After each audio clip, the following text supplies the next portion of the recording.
हैं वो बाकी तमाम रीजन से बहुत और कहीं ज़्यादा है।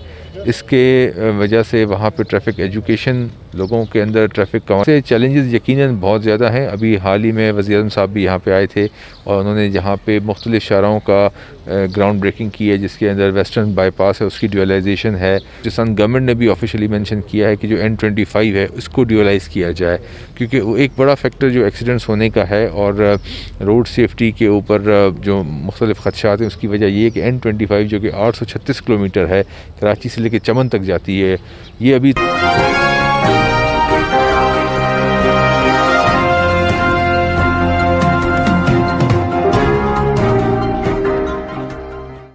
अस्सलाम वालेकुम नाज़रीन, मैं उसवत लाकड़ और आप देख रहे हैं अपना चैनल AK टुडे। नाज़रीन, जैसे कि आपको पता है हम अपनी YouTube चैनल AK टुडे पर बलूचिस्तान भर से आप लोगों को मुख्तलिफ औकात में अपडेट रखते।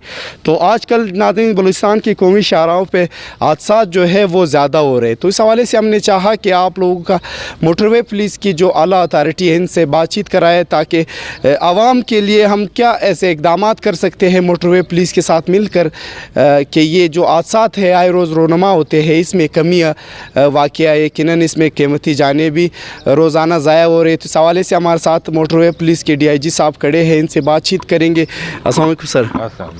वालेकुम अस्सलाम। सर जी, ये जो हादसा रोनमा होते हैं बलूचिस्तान के कौमी शाहराहों पे मोटरवे पुलिस इसमें क्या इक़दाम ले रही है, इस हवाले से आगाह कीजिए।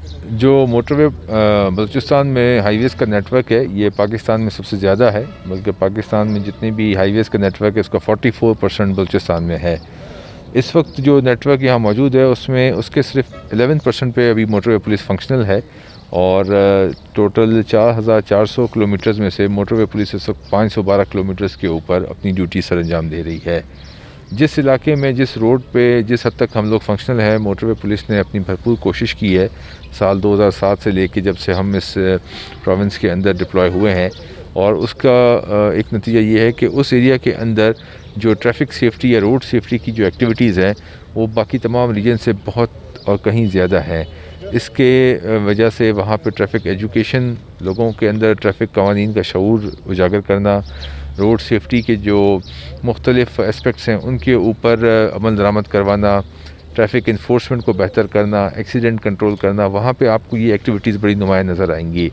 और जहाँ तक एक्सीडेंट्स की बात है तो जिस रूट के ऊपर जिस सेक्शन के ऊपर अभी 512 किलोमीटर्स पे मोटरवे पुलिस फंक्शनल है, वहाँ पे जो एक्सीडेंट्स का रेशो है वो बनिस्बत बाकी तमाम शहरों के बहुत कम है।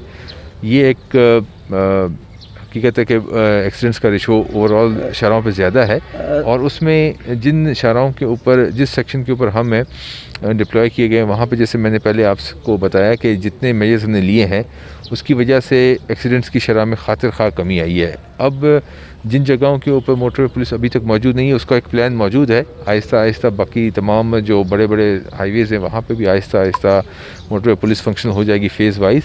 लेकिन सर ये जो खिता है ये यकीनन अब एक इंटरनेशनल बॉर्डर बन गया है SCP के हवाले से। यहाँ पे इस सूबे की लोकल आबादी नहीं है, अभी इस चारों सूबों की आबादी यहाँ से गुज़र के जाती है, जो गवादर जाती है, कराची जाती है। तो इस हवाले से ये इन रोडों पे जो है ट्रैफिक का मामूल भी उस तरह नहीं रहा पहले की तरह। तो आने वाले वक्तों में हम कौन से ऐसे चैलेंजेस देख रहे हैं और मोटरवे पुलिस किस तरह से इससे नंबरदा आजमा होगी? नहीं, आप सही कह रहे हैं कि ये नेचुरली जैसे जैसे मैंने कहा कि हाईवेज़ का नेटवर्क बढ़ता जा रहा है तो आपकी जो ट्रैफिक है मुख्तलिफ रूट्स के ऊपर उसके वॉल्यूम में भी इजाफा हो गया है। अगर आप गवादा वाली साइड के ऊपर जाएँ, नेचुरली वहाँ पे गवादा पोर्ट रिलेटेड एक्टिविटीज़ हैं उसकी वजह से इजाफा हुआ है। फिर उसके अलावा जो हमारा N25 है वहाँ से फ्यूचर में एक्सपेक्टेड है कि CPAC का जो रूट है वो भी ज़्यादा फंक्शनल हो जाएगा। जो ट्रैफिक का वॉल्यूम है वो तो बहुत ज़्यादा बढ़ने की एंटिसिपेशन है, तवक्का है। इस हवाले से चैलेंजेस यकीनन बहुत ज़्यादा हैं। अभी हाल ही में वज़ीर-ए-आज़म साहब भी यहाँ पे आए थे और उन्होंने यहाँ पे मुख्तलिफ शाहराहों का ग्राउंड ब्रेकिंग की है, जिसके अंदर वेस्टर्न बाईपास है उसकी ड्यूअलाइजेशन है, बाकी जो दूसरे शाहरा हैं उनका भी इनॉग्रेट किया है। तो उसमें एक तो बड़ी इंपॉर्टेंट चीज़ ये है कि जो रोड है जहाँ पे सिंगल कैरेज वे है उसको डबल किया जाए। और उस हवाले से एक जिस तरह ये अभी वेस्टर्न बाईपास से इसका इफ्तिताह हुआ है, आगाज़ हुआ है, इसी तरह एक जो ज़्यादा रिक्वायरमेंट है जिस चीज़ की, जिसके बारे में बलूचिस्तान गवर्नमेंट ने भी ऑफिशियली मेंशन किया है कि जो N25 है उसको ड्यूअलाइज़ किया जाए, क्योंकि वो एक बड़ा फैक्टर जो एक्सीडेंट्स होने का है और रोड सेफ्टी के ऊपर जो मुख्तलिफ ख़दशात हैं उसकी वजह ये है कि N25 जो कि 836 किलोमीटर है, कराची से लेकर चमन तक जाती है, ये अभी तक सिंगल कैरेज वे है। तो इस वक्त अगर इसके ऊपर काफ़ी काम हो भी रहा है, तवक्का करते हैं कि अगर जैसे ये ड्यूअलाइजेशन हो जाएगी तो एक्सीडेंट्स की शरह में खातिर खा कमी आएगी। उसके हवाले से जो ट्रैफिक वॉल्यूम को देखते हुए हमारी तरफ से, जैसे मैंने आपको पहले मेंशन किया कि फ़ेज़ वाइज ना मोटर पुलिस का जो नेटवर्क है ना उसके एक्सपेंशन के ऊपर काम हो रहा है। जल्दी हम इंशाल्लाह ताला जो N50 है कोयटा से लेके जोब तक है, उसके ऊपर हमारी फ़ोर्स की रिक्रूटमेंट कंप्लीट हो गई है और तवक्का करते हैं कि जो उसकी बाकी लॉजिस्टिक्स के हवाले से फ़ंड्स हैं वो भी जल्दी ट्रांसफ़र होंगे, तो गाड़ियाँ, वायरलेस इक्विपमेंट वो भी आ जाएगा। तो आने वाले कुछ महीनों में आप मोटरवे पुलिस को इस सेक्शन के ऊपर फंक्शन होता हुआ देखेंगे। जब इस तरह के रोड्स हम कवर करेंगे तो आप देखेंगे कि जो आवाम के अंदर ये एक सेंस ऑफ सिक्योरिटी भी बेहतर हो जाएगा और रोड के ऊपर भी ट्रैफिक सेफ्टी और रोड सेफ्टी आपको देखने में ज़्यादा बेहतर मिलेगी। बहुत शुक्रिया जी। नाज़रीन, यकीनन इनका कहना था कि अब आने वाले वक्तों में चैलेंजेस से नबरदा है कि मोटरवे पुलिस जो है बलूचिस्तान के कौमी शाहराहों को किस हद तक जो है हादसात से महफूज रखती है। तो इस हवाले से इसके साथ